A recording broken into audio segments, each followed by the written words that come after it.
जय नारायण बच्चों। आज हम लोग कवि कुंवर नारायण जी की कविता, जिसका शीर्षक है कविता के बहाने, इसके भाव को समझेंगे। तो सबसे पहले कवि का संक्षिप्त परिचय जान लेते हैं। कुंवर नारायण आधुनिक हिंदी कविता के प्रमुख कवियों में से माने जाते हैं। इनका जन्म फैज़ाबाद में हुआ था। प्रारंभिक शिक्षा इनकी घर पर ही हुई थी।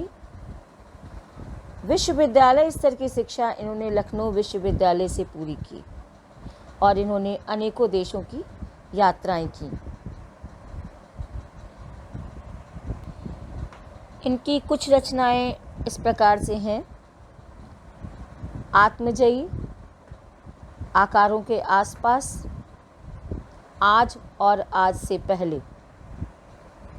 इन्हें अनेक पुरस्कारों से सम्मानित किया गया, जैसे ज्ञानपीठ पुरस्कार, साहित्य अकादमी पुरस्कार, लोहिया सम्मान इत्यादि। इनकी भाषा शैली में अनेक विविधताओं के साथ साथ कविताओं में इनके विशेष गुण माने जाते हैं। इनमें यथार्थ का खुरदरापन भी मिलता है और उसका सहज सौंदर्य भी। सीधी घोषणाएं और फैसले इनकी कविताओं में नहीं मिलते, क्योंकि जीवन को मुकम्मल तौर पर समझने वाला एक खुलापन इनके कवि स्वभाव की मूल विशेषता है।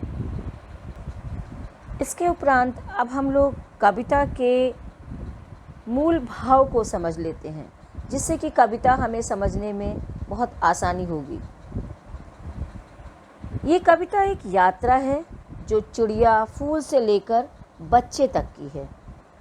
एक ओर प्रकृति है तो दूसरी ओर भविष्य की ओर कदम बढ़ाता हुआ बच्चा। कवि कहता है कि चिड़िया की उड़ान की एक सीमा है। फूल के खिलने के साथ उसकी परिणति निश्चित है, यानी उसका भविष्य में अभी क्या होना है वो भाग्य उसका निश्चित है। लेकिन बच्चे के सपने असीम हैं। बच्चों के खेल में किसी प्रकार की सीमा का कोई स्थान नहीं होता। कविता भी शब्दों का खेल है और शब्दों के इस खेल में जड़, चेतन, अतीत, वर्तमान और भविष्य सभी उपकरण मात्र हैं। इसीलिए जहाँ कहीं रचनात्मक ऊर्जा होगी, वहीं सीमाओं के बंधन खुद ब खुद टूट जाते हैं। वह सीमा चाहे घर की हो, भाषा की हो या फिर समय की ही क्यों ना हो।